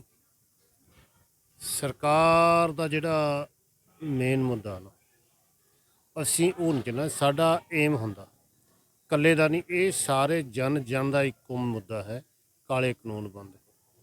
ਕਾਲੇ ਕਾਨੂੰਨ ਰੱਦ ਕਰਕੇ ਜਨਤਾ ਦਾ ਇਹੋ ਜਿਹਾ ਮਾਹੌਲ ਬਣਾਓ। ਗੱਲਬਾਤ ਕਰਨ ਲਈ ਨਾ ਇਹਨਾਂ ਨੇ ਜਵਾਬ ਦਿੱਤਾ, ਨਾ ਹੀ ਦਿੰਦੇ ਆ। ਇਹ ਜਿਹੜੇ ਸੋਧਨ ਕਰਨ ਨੂੰ ਫਿਰਦੇ, ਨਾ ਅਸੀਂ ਸੋਧਨ ਕਰਾਉਣਾ ਚਾਹੁੰਦੇ ਹਾਂ, ਨਾ ਕੋਈ ਟਾਈਮ ਲੈਣਾ ਚਾਹੁੰਦੇ ਹਾਂ। ਇਹ ਤਾਂ ਅਸੀਂ ਵਾਰ-ਵਾਰ ਕਹਿ ਰਹੇ, ਜਿੰਨੀ ਵੀ 15 ਮੀਟਿੰਗਾਂ 14 ਹੋਈਆਂ, ਉਹਨਾਂ 'ਚ ਸਾਡੀ ਜਥੇਬੰਦੀਆਂ ਦੇ ਜਿਹੜੇ ਬੁਲਾਰੇ ਗਏ, ਨਿਯੁਕਤ ਹੋ ਕੇ ਬੰਦੇ ਹੈਗੇ ਉੱਥੇ ਪਹੁੰਚੇ, ਉਹਨਾਂ ਦਾ ਇੱਕੋ ਮੁੱਦਾ ਹੈ, ਇਹਨਾਂ ਨੂੰ ਰੱਦ ਕਰੋ। ਨਾ ਸਾਡੇ ਕੋਲ ਟਾਈਮ ਮੰਗਦੇ ਆ, ਨਾ ਸੰਸ਼ੋਧਨ ਕਰਨਾ ਮੰਨਦੇ ਆ, ਸਿਰਫ ਤੇ ਸਿਰਫ ਅਸੀਂ ਰੱਦ ਕਰਾਉਣੇ ਆ। ਹਾਂ, ਇਹ ਜ਼ਰੂਰ ਮੈਂ ਕਹਿਣਾ ਚਾਹਾਂਗਾ ਕਿ ਮੇਰੇ ਵੀਰ ਜਿਹੜੇ ਬੇਕਸੂਰੇ ਜੇਲ੍ਹਾਂ 'ਚ ਫਸੇ ਪਏ, ਪਹਿਲਾਂ ਸਾਡੀ ਜਥੇਬੰਦੀਆਂ ਦਾ ਸੀਗਾ ਅਸੀਂ ਗੱਲਬਾਤ ਤੁਹਾਡੇ ਨਾਲ ਨਹੀਂ ਕਰਨੀ, ਕਿਉਂਕਿ ਜਦ ਤੱਕ ਬੇਕਸੂਰੇ ਨੌਜਵਾਨ ਵੀਰ ਉਹ ਇੱਥੇ 26 ਜਨਵਰੀ ਨੂੰ ਆਏ ਵੀ ਨਹੀਂ ਸੀਗੇ, ਉਹਨਾਂ 'ਤੇ ਕੇਸ ਬਣਾ ਕੇ 28-29 ਤਰੀਕ ਨੂੰ ਉਹਨਾਂ ਜੇਲ੍ਹਾਂ ਸੁੱਟੇ। ਇਹ ਦੇਖੋ, ਜਦ ਮੱਛੀ ਆਪਣੇ ਬੱਚੇ ਖਾਂਦੀ ਹੈ ਤਾਂ ਉਹ ਭਲਾ ਨਹੀਂ ਹੁੰਦਾ। ਇਹ ਸਰਕਾਰ ਬੱਚੇ ਖਾਣੀ ਕਹਿ ਸਕਦੇ ਹਾਂ ਆਪਾਂ, ਕਿਉਂਕਿ ਜਿਹਦਾ ਆਪਣੀ ਜਨਤਾ ਨੂੰ ਆਪ ਖਾ ਰਹੀ ਹੈ। ਇਹ ਵੀ ਅਸੀਂ ਵੀ ਇਸ ਦੇਸ਼ ਦੇ ਵਾਸੀ ਹਾਂ, ਸਾਡੇ ਨਾਲ ਧੱਕਾ ਹੋ ਰਿਹਾ, ਕਿਉਂਕਿ ਅਸੀਂ ਕੋਈ ਨया ਕੰਮ ਨਹੀਂ ਮੰਨਦੇ। ਅਸੀਂ ਤਾਂ ਕਹਿੰਦੇ ਜਿਹੜੇ ਤੁਸੀਂ ਕਾਨੂੰਨ ਬਣਾਏ ਗਲਤ ਹੈ, ਇਹ ਸਾਨੂੰ ਚਾਹੀਦੇ ਨਹੀਂ। ਤੁਹਾਡੇ ਕਾਲੇ ਕਾਨੂੰਨ ਇਹਨਾਂ ਨੂੰ ਰੱਦ ਕਰੋ। ਅਸੀਂ ਕੋਈ ਨਵੀਂ ਚੀਜ਼ ਨਹੀਂ ਮੰਗ ਰਹੇ, ਤਾਂ ਸਾਡੀ ਚੀਜ਼ ਹੈ। MSP ਲੈਟ ਸਾਡੀ ਬਣੀ ਵੀ NMC ਲਾਗੂ ਰਹੇ, ਅਤੇ ਜੋ ਸਾਡੇ ਸੰਵਿਧਾਨ ਦੇ ਵਿੱਚ ਸੰਵਿਧਾਨ ਦੇ ਤਹਿਤ ਹੋ ਜਾਵੇ। ਇਹ ਦੇਖੋ ਕਿੱਡਾ ਵੱਡਾ ਭੈੜਾ ਕੰਮ ਕੀਤਾ ਉਹਨੇ। ਰਾਸ਼ਟਰਪਤੀ ਨੇ ਜਿਹੜੇ ਆਪਣੇ ਕਾਲੇ ਕਾਨੂੰਨ ਬਣਾਏ ਹੈ, ਇਹਨਾਂ ਨੂੰ ਆਪਣੇ ਆਰਡੀਨੈਂਸਾਂ ਤੇ 10 ਦਾ ਕਾਲੇ ਕਾਨੂੰਨ ਤਿਆਰ ਕੀਤੇ ਆ ਐਤਵਾਰ ਵਾਲੇ ਦਿਨ ਦਸਤਖਤ ਕਰਕੇ ਜਨਤਾ ਦੇ ਥੋਪ ਤੇ ਕਿ ਹਰ ਇਨਸਾਨ ਨੂੰ ਆਵਾਜ਼ ਉਠਾਉਣ ਦੀ ਆਗਿਆ ਸੰਵਿਧਾਨ ਦੇ ਵਿੱਚ ਹੈ। ਦਿੱਲੀ ਸਾਡੀ, ਅਸੀਂ ਦਿੱਲੀ ਦੇ ਹਾਂ, ਇਹ ਦਿੱਲੀ ਜਾਣ ਤੋਂ ਸਾਨੂੰ ਰੋਕਦੇ ਹੈ। ਦੇਖੋ ਸਾਡਾ ਪ੍ਰਧਾਨ ਮੰਤਰੀ, ਸਾਡਾ ਰਾਸ਼ਟਰਪਤੀ ਦਿੱਲੀ ਦੇ ਵਿੱਚ ਬੈਠਾ, ਅਸੀਂ ਪੰਜਾਬ ਤੋਂ ਹਾਂ ਕਿ ਦਿੱਲੀ ਸਾਡੀ ਹੈ। ਕਿਤੇ ਕਿਹੇ ਜੀ ਕਰਤੂਤਾਂ ਕਰ ਰਹੀ ਹੈ, ਕਿਤੇ ਕਿੱਲਾਂ ਗੱਡ ਰਹੀ ਹੈ, ਕਿਤੇ ਤਾਰਾਂ ਲਾ ਰਹੀ ਹੈ, ਫੋਰਸਾਂ ਲਾ ਰਹੀ ਹੈ। ਇਹ ਅਸੀਂ ਗਲਤ ਕੰਮ ਕਰਨਾ ਨਹੀਂ, ਨਾ ਹੀ ਕਰਾਂਗੇ, ਕਿਉਂਕਿ ਸ਼ਾਂਤਮਈ ਅੰਦੋਲਨ ਹੈ, ਸ਼ਾਂਤਮਈ ਰਹੂਗਾ ਕਿ ਅਸੀਂ ਦੇਸ਼ ਦਾ ਮਾੜਾ ਨਹੀਂ ਕਰਨਾ। ਦੇਸ਼ ਦੇ ਜੋ ਮਾੜਾ ਕਰਦੇ ਉਹਨਾਂ ਨੂੰ ਮਾੜਾ ਭੁਗਤਣਾ ਪਊਗਾ। ਅਸੀਂ ਦੇਸ਼ ਦੇ ਵਾਸੀ ਹਾਂ, ਦੇਸ਼ ਦਾ ਕਦੇ ਮਾੜਾ ਨਹੀਂ ਕਰਾਂਗੇ। 100 ਦਿਨ ਹੋ ਗਿਆ, 100 ਦਿਨ ਜੀ ਅਗਲਾ ਵੀ ਲੱਗਦਾ ਤਿਆਰੀ ਆ ਪੂਰੀ। ਪੂਰੀ ਤਿਆਰੀ ਹੈ ਜੀ, ਕੋਈ ਕਮੀ। ਖਾਲਸਾ ਚੜ੍ਹਦੀ ਕਲਾਂ 'ਚ ਹੈ, ਚੜ੍ਹਦੀ ਕਲਾਂ 'ਚ ਰਹੂਗਾ, ਕਿਉਂਕਿ ਇਹ ਜਿਹੜਾ ਖਾਲਸਾ ਨਾ ਇਹਦੇ ਨਾਲ ਪਹਿਲਾਂ ਕੱਲਾ ਸੀਗਾ, ਹੁਣ ਤਾਂ ਜਨ ਜਨ ਹਿੰਦੂ ਮੁਸਲਿਮ ਸਿੱਖ ਈਸਾਈ ਆਪਸ ਵਿੱਚ ਸਭ ਭਾਈ ਭਾਈ। ਇੱਥੇ ਸਾਰੇ ਦੇਖੋ, ਇੱਥੇ ਸਟੇਜ ਤੇ ਦੇਖਿਆ ਤੁਸੀਂ, ਇੱਥੇ ਹਰ ਇੱਕ ਸ਼ਾਮ ਨੂੰ ਰਹਿਰਾਸ ਦਾ ਪਾਠ ਹੁੰਦਾ। ਸਵੇਰੇ ਮੁਸਲਮਾਨ ਭਾਈਆਂ ਨੂੰ ਟਾਈਮ ਮਿਲਦਾ, ਹਿੰਦੂਆਂ ਨੂੰ ਟਾਈਮ ਮਿਲਦਾ, ਪੰਡਤਾਂ ਨੂੰ ਟਾਈਮ ਮਿਲਦਾ, ਸਾਰੀ ਤਰ੍ਹਾਂ ਦੇ ਪਾਠ ਪੂਜਾ ਕੀਤੇ ਜਾਂਦੇ। ਅਸੀਂ ਹਰ ਇਨਸਾਨ ਦਾ ਭਲਾ ਚਾਹੁੰਦੇ ਹਾਂ। ਸਰਬੱਤ ਖਾਲਸਾ ਹਰ ਇੱਕ ਦਾ ਭਲਾ ਚਾਹੁੰਦਾ ਹੈ ਤੇ ਭਲਾ ਮੰਗਦਾ ਰਹੂਗਾ। ਸਾਡੀ ਚੜ੍ਹਦੀ ਕਲਾ ਹੋਊਗੀ, ਅਸੀਂ ਜਿੱਤ ਕੇ ਜਾਵਾਂਗੇ, ਜਿੱਤ ਕੇ ਜਾਵਾਂਗੇ। ਸਾਡੀ ਇਹੀ ਆਵਾਜ਼। ਵਾਹਿਗੁਰੂ ਜੀ ਕਾ ਖਾਲਸਾ। ਹੱਕ ਹੈ, ਅਸੀਂ ਹੱਕ ਲੈਣ ਲਈ ਆਏ ਹਾਂ। ਅਸੀਂ ਕੋਈ ਜ਼ੁਲਮ ਕਰਨੇ ਜਾਂ ਕਿਸੇ ਨੇ ਟੱਕਰ ਲੈਣੇ ਸਰਕਾਰ ਨਾਲ ਨਹੀਂ ਆਏ। ਅਸੀਂ ਆਪਣੇ ਹੱਕ ਲੈਣੇ, ਇਹ ਸਾਡਾ ਰਾਈਟ ਹੈ, ਸੰਵਿਧਾਨ ਦੇ ਮੁਤਾਬਕ ਹੈ। ਸ਼ਾਂਤੀ ਸੁਭਾਅ ਹੈ। ਅੱਜ ਤੱਕ 3 ਮਹੀਨੇ ਹੋ ਚੱਲੇ ਤਕਰੀਬਨ ਇੱਥੇ ਬੈਠੇ ਨੂੰ। ਕਿਸੇ ਦਾ ਕੋਈ ਕਿੱਲ ਤੱਕ, ਕਿਸੇ ਨੇ ਫੁੱਲ ਤੱਕ ਨਹੀਂ ਤੋੜਿਆ। ਸ਼ਾਂਤਮਈ, ਜੇ ਸ਼ਾਂਤਮਈ ਢੰਗ ਨਾਲ ਬੈਠਿਆਂ ਨੂੰ ਵੀ ਸਰਕਾਰ ਤੰਗ ਕਰੂਗੀ ਤਾਂ ਇਹੋ ਜਿਹਾ ਘਟੀਆ ਪ੍ਰਧਾਨ ਮੰਤਰੀ ਸਾਡੇ ਕੋਈ ਨਹੀਂ ਹੋਊਗਾ। ਸੋ ਇਸ ਕਰਕੇ ਸਾਨੂੰ ਇਹੀ ਕਹਿਣਾ ਪੈ ਰਿਹਾ ਕਿ ਸਾਨੂੰ ਸਾਡੇ ਹੱਕ ਦਿਓ, ਤਾਂ ਜੋ ਅਸੀਂ ਬੜੇ ਖੁਸ਼ੀ ਨਾਲ ਆਪਣੇ ਪਰਿਵਾਰਾਂ ਕੋਲ ਜਾਈਏ, ਆਪਣੀ ਫਸਲਬਾੜੀ ਸਾਂਭੀਏ। ਆਪਣੇ ਜਿਹੜੇ ਇਹਨਾਂ ਨੇ ਕਾਨੂੰਨ ਨੇ ਉਹਨੂੰ ਰੱਦ ਕਰ ਦਿਓ। ਬਸ ਕਾਨੂੰਨ ਰੱਦ ਹੋਣ ਦੀ ਸਵਾਲ ਹੈ, ਅਸੀਂ ਆਪਣੇ ਆਪ ਚਲੇ ਜਾਵਾਂਗੇ। ਪਰ ਸਰਕਾਰ ਕਿਉਂ ਨਹੀਂ ਕਰਨਾ ਚਾਹੁੰਦੀ, ਕਿਉਂ ਸਾਡਾ ਅੰਤ ਦੇਖਣਾ ਚਾਹੁੰਦੀ ਹੈ? ਇਹ ਸਾਡਾ ਸਰਕਾਰ ਅੱਜ ਇੱਕ ਅੰਤ ਹੈ, ਅੰਤ ਦੇਖਣਾ ਹੀ ਚਾਹ ਰਹੀ ਹੈ। ਕੋਈ ਸਬਰ ਵੀ ਕਿਸੇ ਤੱਕ ਹੁੰਦਾ ਹੈ, ਪਰ ਪਤਾ ਨਹੀਂ ਅੱਗੇ ਜਾ ਕੇ ਹੋਊਗਾ ਕੀ। ਅਸੀਂ ਸਰਕਾਰ ਨੂੰ ਅਜੇ ਵੀ ਕਹਿੰਦੇ ਹਾਂ ਵੀ ਜੇ ਇੱਥੇ ਹਾਲਾਤ ਵਿਗੜਦੇ ਨੇ ਤਾਂ ਸਰਕਾਰ, ਮੋਦੀ ਸਰਕਾਰ ਜ਼ਿੰਮੇਵਾਰ ਹੋਊ ਇਹਦੀ। ਕੋਈ ਕਿਸਾਨ ਜਾਂ ਆਮ ਲੋਕ ਨਹੀਂ ਆਉਣਗੇ, ਕਿਉਂਕਿ ਅੱਜ ਤੰਗ ਕਰ ਰਹੀ ਹੈ ਸਾਨੂੰ। ਅੱਜ ਅਸੀਂ ਆਪਣੇ ਖਾਣੇ ਤੇ ਆਪਣੇ ਆਰਾਮ ਨਾਲ ਬੈਠੇ ਆ, ਆਪਣਾ ਹੱਕ ਮੰਗਦੇ ਆ, ਇਹ ਸਾਨੂੰ ਹੱਕ ਦੇ ਦੇਣ। ਪਰ ਸਰਕਾਰ ਹੱਕ ਦੇਣਾ ਨਹੀਂ ਚਾਹੁੰਦੀ। ਇਹ ਕਠਪੁਤਲੀ ਬਣੀ ਹੋਈ ਅੰਬਾਨੀ ਅਡਾਨੀਆਂ ਦੀ ਸਰਕਾਰ ਹੈ। ਉਹ 2-4 ਘਰਾਣਿਆਂ ਨੂੰ, ਮਤਲਬ ਸਾਡੀ ਕਿਸਾਨੀ, ਸਾਡੀ ਜ਼ਮੀਨ ਹੈ, ਇਹ ਵੇਚਣਾ ਚਾਹੁੰਦੀ ਹੈ। ਕਿਸਾਨੀ ਨੂੰ ਖਤਮ ਕਰਨਾ ਚਾਹੁੰਦੇ ਨੇ। ਪਤਾ ਹੋਣਾ ਚਾਹੀਦਾ ਕਿ ਜਿਹੜਾ 80% ਲੋਕ ਨੇ ਉਹ ਖੇਤੀ ਤੇ ਨਿਰਭਰ ਨੇ, ਚਾਹੇ ਉਹ ਕਿਸੇ ਵੀ ਧੰਦੇ ਨਾਲ ਜੁੜੇ ਹੋਏ ਹੋਣ। ਜੇ ਸਾਡਾ ਕਿਸਾਨੀ ਦਾ ਧੰਦਾ ਅੱਜ ਖਤਮ ਹੋ ਜਾਂਦਾ, ਸਾਡੀਆਂ ਜ਼ਮੀਨਾਂ ਚਲੀਆਂ ਜਾਂਦੀਆਂ ਨੇ, ਤਾਂ ਇਹ ਦੇਖਣਾ ਚਾਹੀਦਾ ਹੈ ਵੀ ਗਰੀਬੀ ਦੀ ਰੇਖਾ ਤੋਂ ਪਹਿਲਾਂ ਹੀ ਮਤਲਬ ਕਿਸਾਨ ਥੱਲੇ ਉਤਰ ਚੁੱਕਿਆ, ਸਾਰੇ ਕਰਜ਼ੇ 'ਚ ਫਸੇ ਹੋਏ ਨੇ। ਉਹ ਕਰਜ਼ੇ ਇਹ ਹੋਰ ਪੰਡ ਚੜ੍ਹ ਜੂਗੇ। ਉਹ ਕੀ ਹੋਊਗਾ? ਅਸੀਂ ਇੱਕ ਬੰਧੂਆ ਮਜ਼ਦੂਰ ਬਣ ਜਾਵਾਂਗੇ। ਉਹ ਬੰਧੂਆ ਮਜ਼ਦੂਰ ਦੇ ਵਿੱਚ ਹੋਊਗਾ ਕਿ ਮਾਨੀ ਅਡਾਨੀ ਸਾਡੀਆਂ ਜ਼ਮੀਨਾਂ 'ਤੇ ਕਬਜ਼ਾ ਕਰ ਲੈਣਗੇ ਅਤੇ ਸਾਨੂੰ ਉਹੀ ਕੰਮ ਕਰਨਾ ਪਊਗਾ ਜਿਵੇਂ ਉਹ ਚਾਹੁਣਗੇ। ਉਹ ਵੱਡੇ ਪਲਾਟ ਲੈ ਲੈਣਗੇ, ਰਕਬੇ 5-5 ਹਜ਼ਾਰ ਏਕੜ ਦੇ ਰਕਬੇ ਬਣਾ ਲੈਣਗੇ। ਉਹਨਾਂ ਕੋਲ ਟਰੈਕਟਰ ਬੜੇ ਨੇ ਅਤੇ ਸਾਨੂੰ ਤਾਂ ਉਹੀ ਕੰਮ ਕਰਨਾ ਪਊਗਾ ਜਿਵੇਂ ਉਹ ਕਹਿਣਗੇ। ਸਾਡੀ ਆਜ਼ਾਦੀ ਖਤਮ ਹੋ ਜੂਗੀ ਅਤੇ ਸਾਡਾ ਇੱਕ ਦੇਸ਼ ਹੈ ਨਾ ਜਿਹੜਾ ਇੱਕ ਗੁਲਾਮ ਹੋਣ ਦੇ ਪਾਸੇ ਨੂੰ ਧੱਕਿਆ ਜਾ ਰਿਹਾ, ਅੱਜ ਵੀ ਦੇਖਿਆ ਜਾਵੇ। ਕਿਉਂਕਿ ਪਹਿਲਾਂ ਵੀ ਜਿਹੜੇ ਬਾਹਰ ਆਏ ਤੇ ਵਪਾਰ ਕਰਨ ਆਏ ਤੇ ਸਾਡੇ ਤੇ 400 ਸਾਲ ਅੰਗਰੇਜ਼ ਰਾਜ ਕਰ ਗਏ, ਤੇ ਅੱਜ ਹੁਣ ਇਹ ਧੱਕੇ ਨਾਲ ਉਹਨਾਂ ਬਾਹਰਲਿਆਂ ਨੂੰ ਇੱਥੇ ਬੁਲਾ ਰਹੇ ਨੇ। ਇੱਥੇ ਬੁਲਾ ਕੇ ਕੀ ਕਰਨਗੇ? ਉਹਨਾਂ ਨੂੰ ਸਾਡਾ ਸਾਰਾ ਕੁਝ ਸਮਾ ਦੇਣਗੇ, ਅਸੀਂ ਉਹਨਾਂ ਦੇ ਮਜ਼ਦੂਰ ਬਣ ਜਾਵਾਂਗੇ। ਜਿਹੜੀ ਸਾਡੀ ਆਜ਼ਾਦੀ ਹੈ, ਸਾਡੀ ਖੇਤੀ ਦਾ ਕੰਮ ਹੈ ਕਿਸਾਨਾਂ ਦਾ, ਇਹ ਬਰਬਾਦ ਹੋ ਜਾਊਗਾ। ਕਿਸਾਨੀ ਥੱਲੇ ਆ ਜੂਗੀ। ਇਹ ਸਾਨੂੰ ਤਾਂ ਕਿਸੇ ਨੇ ਦਿਹਾੜੀ ਤੇ ਵੀ ਨਹੀਂ ਪੁੱਛਣਾ। ਇਸ ਤਰ੍ਹਾਂ ਗਰੀਬੀ ਕਰਕੇ ਲੋਕ ਮਾਰੇ ਫਿਰਨਗੇ। ਇਸੇ ਕਰਕੇ ਸਾਡਾ ਇਹ ਇੱਕ ਬੜਾ ਅੰਦੋਲਨ ਇਸੇ ਤਰੀਕੇ ਹੈ ਕਿ ਸਾਡੀ ਜਿਹੜੀ ਆਜ਼ਾਦੀ ਹੈ, ਅਸੀਂ ਖੇਤੀ ਨੂੰ ਚਲਦੀ ਰੱਖੀਏ। ਅਜੇ ਜਿਹੜਾ ਦੇਸ਼ ਹੈ ਸਾਡਾ ਖੇਤੀ ਦਾ ਤੁਰਾਈ, ਆਪਣਾ ਅਨਾਜ ਪੈਦਾ ਕਰਨਾ, ਇਹਨੂੰ ਅਸੀਂ ਪ੍ਰਫੁੱਲਿਤ ਰੱਖੀਏ, ਆਨੰਦ ਮਾਣੀਏ। ਇਹ ਕਿਉਂ ਧੱਕੇ ਨਾਲ ਸਾਨੂੰ ਕਹਿੰਦੇ ਨੇ ਫਾਇਦਾ ਕਰਨੇ ਆ ਤੁਹਾਡਾ? ਸਰਕਾਰ ਕਹਿੰਦੇ ਧੱਕੇ ਨਾਲ। ਉਹ ਜ਼ਿਆਦਾ ਅਸੀਂ ਮੰਨਦੇ ਨਹੀਂ ਵੀ ਸਾਡਾ ਫਾਇਦਾ ਨਾ ਕਰੋ। ਜਿੱਥੇ ਹੈਗੀ MSP ਉੱਥੇ ਹੀ ਰਹਿਣ ਦਿਓ। ਸਾਨੂੰ ਬਚਾਉਣ ਦਾ, ਸਾਨੂੰ ਬਚਣ ਦਿਓ, ਸਾਨੂੰ ਮਰਨ ਤੋਂ ਬਚਣ ਦਿਓ, ਸਾਡੀ ਖੇਤੀ ਨੂੰ ਐਸੇ ਤਰ੍ਹਾਂ ਹੀ ਚੱਲਣ ਦਿਓ। ਉਹ ਕਿਉਂ ਧੱਕਾ ਕਰਦੀ ਹੈ ਕਿ ਸਰਕਾਰ, ਇਹੀ ਸਮਝ ਨਹੀਂ ਆਉਂਦਾ। ਸੋ ਇਸੇ ਕਰਕੇ ਅਸੀਂ ਕਹਿੰਦੇ ਆ ਵੀ ਇਹ ਕਾਨੂੰਨ ਰੱਦ ਹੋਣ, ਤਾਂ ਜੋ ਅਸੀਂ ਆਪਣਾ ਇਹ ਬੜੀ ਖੁਸ਼ੀ ਨਾਲ ਆਪਣਾ ਘਰੇ ਜਾਈਏ ਤੇ ਲੋਕਾਂ ਨੂੰ ਮਿਲੀਏ ਜੁਲੀਏ। ਇਹ ਸਰਕਾਰ ਦਾ ਇਹਦਾ ਜਿਹੜਾ ਹੁਣ ਸਕੰਜਾ ਕੱਸਿਆ ਹੈ, ਇਹ ਤੋਂ ਮੁਕਤ ਹੋਈਏ। ਵੀਰ ਜੀ, ਤੁਸੀਂ ਕਾਫੀ ਅੰਦੋਲਨਾਂ ਬਾਰੇ ਸਮਝ ਰੱਖਦੇ ਹੋ। ਆਪਣੀ ਕਿਸਾਨਾਂ ਦੀ ਮੰਗ ਆ ਕਿ ਅਸੀਂ 3 ਕਾਨੂੰਨ ਰੱਦ ਕਰਾ ਕੇ ਜਾਣਾ। ਜੇਕਰ ਨੌਜਵਾਨਾਂ ਦੀ ਰਿਹਾਈ ਤੋਂ ਬਾਅਦ ਕੋਈ ਨਾ ਕੋਈ ਵਿਚਲਾ ਰਸਤਾ ਕੱਢਣੀ ਚਾਹੁੰਦੀ ਹੈ ਸਰਕਾਰ ਕਿਸੇ ਨਾ ਕਿਸੇ ਤਰ੍ਹਾਂ, ਕੀ ਇਦਾਂ ਦਾ ਜਥੇਬੰਦੀਆਂ ਕੋਈ ਫੈਸਲਾ ਲੈ ਸਕਦੀਆਂ? ਦੂਜਾ ਸਵਾਲ ਵੀ ਜਿੱਦਾਂ ਆਪਾਂ ਇਹ ਮੋਦੀ ਦਾ ਹੱਠ ਧਰਮ ਦੇਖਦੇ ਆ ਵੀ ਇਹਨੇ ਜਿਹੜੇ ਫੈਸਲੇ ਲਏ ਆ ਪਿਛਲੇ 6-7 ਸਾਲ ਦੇ ਵਿੱਚ, ਇਹਨੇ ਮੁੜ ਕੇ ਪਰਵਾਹ ਨਹੀਂ ਕਿਸੇ ਦੀ ਕੀਤੀ।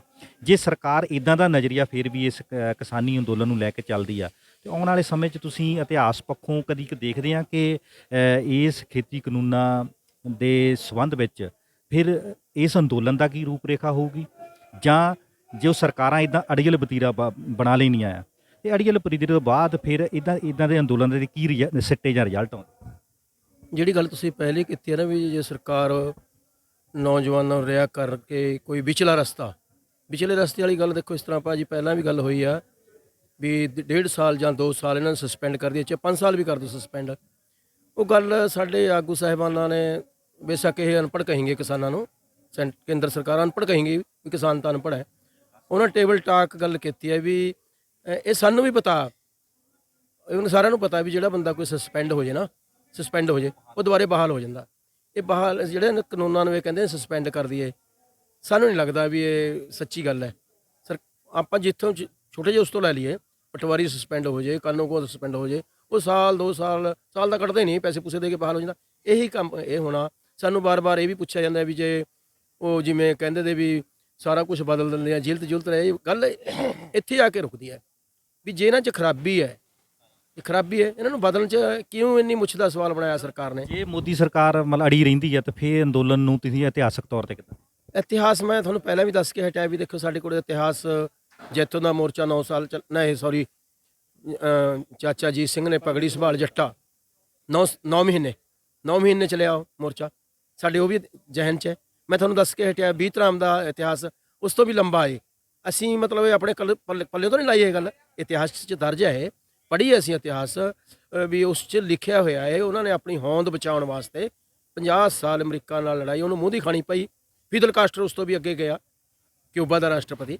ਸਾਡੇ ਸਾਰੇ ਇਹ ਜਿਹੀਆਂ ਇਤਿਹਾਸਕ ਗੱਲਾਂ ਇਹ ਜੇ ਮਤਲਬ ਇੰਨੀ ਅੜੀ ਕਰਨੀ ਨਹੀਂ ਚਾਹੀਦੀ। ਵੈਸੇ ਅਸੀਂ ਤਾਂ ਇਹ ਸਮਝਿਆ ਵੀ ਪਬਲਿਕ ਦਾ ਨੁਕਸਾਨ, ਅਸੀਂ ਮੰਗ ਸਾਡੇ ਭਾਈ ਸਾਹਿਬ ਦੱਸ ਰਹੇ ਨੇ ਵੀ ਮੰਗ ਤਾਂ ਨਹੀਂ ਅਸੀਂ ਕੁਛ ਰਹੇ, ਇਹ ਤਾਂ ਤੁਹਾਨੂੰ ਵੀ ਪਤਾ ਸੀ ਮੰਗ ਨਹੀਂ, ਅਸੀਂ ਤਾਂ ਜੋ ਸਾਨੂੰ ਪਹਿਲਾਂ ਮਿਲਿਆ ਹੋਇਆ ਉਸ ਨੂੰ ਬਚਾ ਰਹੇ ਹਾਂ। ਅਸੀਂ ਤਾਂ ਨਹੀਂ ਕਿਹਾ ਵੀ MSP ਵਧਾਓ, ਅਸੀਂ ਨਹੀਂ ਕਿਹਾ ਵੀ ਸਾਰੇ ਉਹ ਕਰੋ, ਅਸੀਂ ਤਾਂ ਜੋ ਸਾਨੂੰ ਪਹਿਲਾਂ ਸਿਸਟਮ ਮਿਲ ਰਿਹਾ ਉਸੇ ਤਰ੍ਹਾਂ ਅਹਿਮ ਕਰਮ ਤੇ ਛੱਡ ਦਿਓ। ਕਹਿੰਦੇ ਸਾਡਾ ਫਾਇਦਾ ਹੋਊਗਾ, ਸਾਨੂੰ ਨਹੀਂ ਇਹ ਫਾਇਦਾ ਚਾਹੀਦਾ।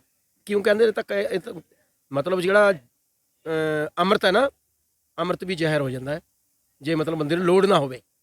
ਜ਼ਬਰਦਸਤੀ ਦਾ ਨਾ ਅੰਮ੍ਰਿਤ ਦਾ ਵੀ ਜ਼ਹਿਰ ਹੋ ਜਾਂਦਾ। ਇਤਨੀ ਜਿੱਦ ਤਾਂ ਕਰਨੀ ਠੀਕ ਨਹੀਂ ਹੈਗੀ। ਜੇ ਠੀਕ ਹੈ ਉਹ ਰਹੀ ਗੱਲ ਹੁਣ ਅੱਗੇ ਤੇ ਗਿਆ ਸੀ ਤਾਂ ਹੁਣ ਅਸੀਂ ਪੰਜਾਬ 'ਚ ਬੈਠੇ ਸੀ, ਗੱਲ ਕੁਛ ਹੋਰ ਸੀ। ਪੰਜਾਬ 'ਚ ਬੈਠਿਆ ਸੀ, ਸ਼ਾਇਦ ਜਿਹੜੀ ਇਹ ਗੱਲ ਪਹਿਲੇ ਵਾਲੀ ਰਿਪੀਟ ਕਰ ਦਈਏ ਆਪਾਂ ਵੀ ਸ਼ਾਇਦ ਕੋਈ ਨਾ ਕੋਈ ਸੋਧ ਕਰਕੇ ਬਣ ਜਾਂਦੀ ਗੱਲ। ਜਦ ਚੰਡੀਗੜ੍ਹ ਸੀ, ਜਦ ਇਹਨਾਂ ਨੇ ਗੱਲੇ ਨਹੀਂ ਕਰੀ, ਇਹ ਰੁੱਖੇ ਸੀ। ਇਹ 26 ਜਨਵਰੀ ਤੇ ਜਦ ਇਹਨਾਂ ਨੂੰ ਪਤਾ ਲੱਗ ਗਿਆ। ਹੁਣ ਤਾਂ ਸਾਡੀ ਅੱਗੇ ਤੋਂ ਅੱਗੇ ਹੁਣ ਭਾਈ ਹਰਿਆਣੇ ਨਾਲ ਸਾਡਾ ਹੱਥ ਮਿਲ ਗਿਆ। ਜੇ ਉਹਨਾਂ ਨੂੰ ਅਸੀਂ ਧੋਖਾ ਦੇ ਕੇ ਪਿੱਛੇ ਮੁੜਾਂਗੇ ਹੈ ਜੀ, ਯੂਪੀ ਨਾਲ ਸਾਡਾ ਹੱਥ ਮਿਲ ਗਿਆ, ਉਹਨਾਂ ਨੂੰ ਵੀ ਅਸੀਂ ਗਦਾਰੀ ਨੇ ਈਵਨ ਇਹ ਤਾਂ ਸਾਨੂੰ ਐਂ ਲੱਗਦਾ ਵੀ ਆਲ ਭਾਰਤ ਦਾ ਅੰਦੋਲਨ ਬਣੇਗਾ ਖੇਤੀ ਸੰਬੰਧੀ। MSP ਸਾਰੇ ਕਿਸਾਨਾਂ ਦੀ ਬਣ ਗਈ ਹੁਣ ਤਾਂ। ਉਹ ਪਹਿਲਾਂ ਸੀ ਗੱਲ, ਸਰਕਾਰ ਚਾਹੇ ਹੁਣ ਪਛਤਾਉਂਦੀ ਹੋਵੇ ਵੀ ਇਹਨਾਂ ਨੂੰ ਪਹਿਲਾਂ ਸਿੰਭੂ ਬਾਰਡਰ ਤੋਂ ਪਿੱਛੇ ਹੀ ਮਨਾ ਲੈਂਦੇ, ਸ਼ਾਇਦ ਬਣ ਵੀ ਜਾਂਦੀ ਗੱਲ, ਪਰ ਹੁਣ ਨਹੀਂ ਇਹ। ਹੁਣ ਤਾਂ ਜਿਵੇਂ ਅੱਛਾ ਰਹੀ ਗੱਲ, ਜਿਵੇਂ ਸਾਡੇ ਆਗੂ ਸਾਹਿਬ ਬੜੇ ਪੜ੍ਹੇ ਲਿਖੇ ਨੇ, ਉਹ ਸਾਨੂੰ ਜੋ ਵੀ ਗਾਈਡੈਂਸ ਕਰਨਗੇ ਚੱਲਾਂਗੇ ਅਸੀਂ ਉਸ ਵਿੱਚ। ਕੱਲ੍ਹ ਦਾ ਵੀ ਜਿਹੜਾ ਸਮਝ ਲਓ ਇਹ ਸਾਡਾ ਰੋਡ ਸ਼ੋਅ ਹੈ, ਇਹ ਵੀ ਪਿਛਲੇ ਉਹਨਾਂ ਵਾਂਗੂ ਬਿਲਕੁਲ ਸ਼ਾਂਤੀਪੂਰਵਕ ਰਹੇਗਾ, ਬਿਲਕੁਲ ਕੋਈ ਹਲਚਲ ਨਹੀਂ ਹੋਏਗੀ। ਹਾਂ, ਸਾਨੂੰ ਤਾਂ ਬਲਕਿ ਚੌਕਸਾਈ ਸਰਕਾਰ ਦੀ ਕਰਨੀ ਪਏਗੀ, ਉਹਨਾਂ ਵਿੱਚ ਕੋਈ ਸਾਡੇ ਗੜਬੜ ਕਰਨ। ਰਾਤ ਨੂੰ ਵੀ ਇੱਥੇ ਗੜਬੜਾਂ ਹੁੰਦੀਆਂ, 2 ਦਿਨ ਤੋਂ ਹਰਕਤ ਹੁੰਦੀ ਹੈ। ਇੱਕ ਲੜਕੀ ਪੁਲਿਸ ਲੈ ਕੇ ਆਉਂਦੀ ਹੈ, ਮੈਨੂੰ ਫਲਾਣੇ ਨੇ ਛੇੜਿਆ, ਮੈਨੂੰ ਢਿਮਕੇ ਨੇ ਛੇੜਿਆ। ਉਹ ਪਤਾ ਪੁਤਾ ਕਰੀਦਾ, ਕੋਈ ਨਹੀਂ ਉੱਥੇ ਛੇੜਨ ਛੜਾਉਣ ਵਾਲਾ ਹੁੰਦਾ। ਲੜਕੀ ਨਾ ਕੱਲ੍ਹ ਵੀ ਹੋਈ ਹਰਕਤ, ਹਾਂਜੀ ਜੋ ਵੀ ਕੁਛ ਹੈ, ਕਾਰਨ ਸਾਰਾ ਕਿਸਾਨਾਂ ਨੂੰ ਬਦਨਾਮ ਕਰਨ ਦਾ।